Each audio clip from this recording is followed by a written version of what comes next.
Isa pa, last. Konti na lang. Okay. Tama na po. Baba lang yung pet mo. Baba lang. Yes, ay. Sige, baba lang yung pet mo. Tapos bangon yung ulo. Huwag mo, hindi. Baba lang yung baba.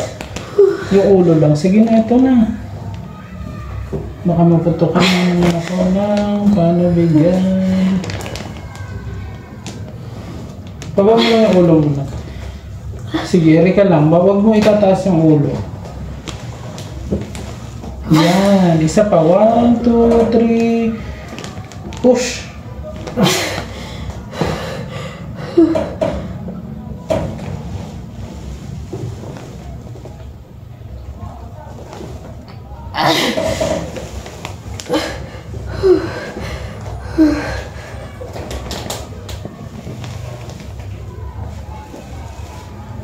Mali na, mali. Teka lang. Buka mo lang, buka.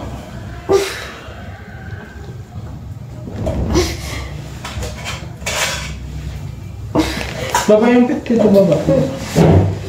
Yan, isa pa. Ito na. Wag. Yan. Isa pa, last. 1, 2, 3. Push. Very good. Bangon yung ulo.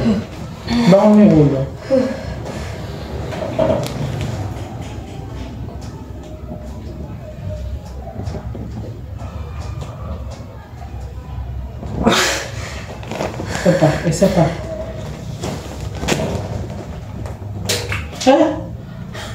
Sige, okay lang. Baba yung katawan ng anak, baba. Baba yung, ako na, wait lang. Huwag kang, para hindi ka na makahingan. Ere mo lang, 1, 2, 3. Baba mo lang yung ulo mo. Isa pa, dahan-dahan. Okay. Huwag mong bibiglayin, ha.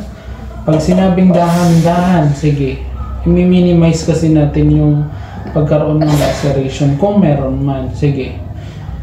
1, 2. Pahinga muna. Wait lang.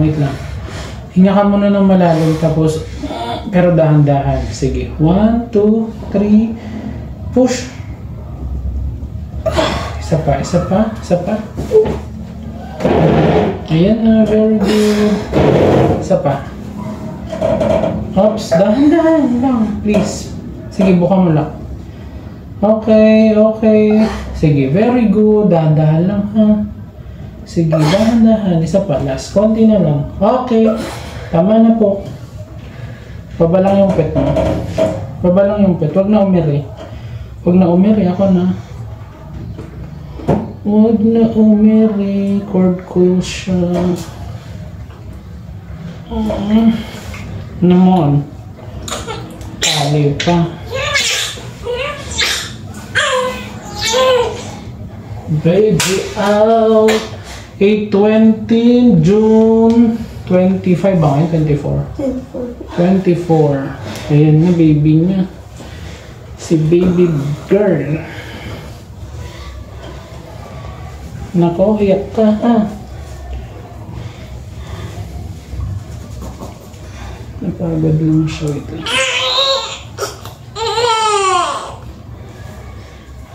Iyak ka, tanggalin mo muna yung kamay mo.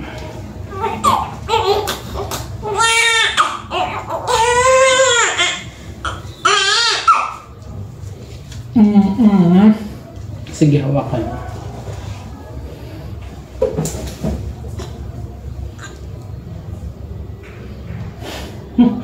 Ang bilis ng mga anak.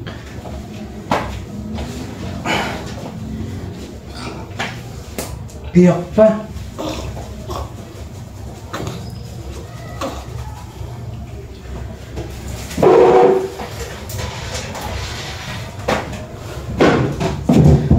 Iyak. Bawal po ang maingay at nakadete na siya.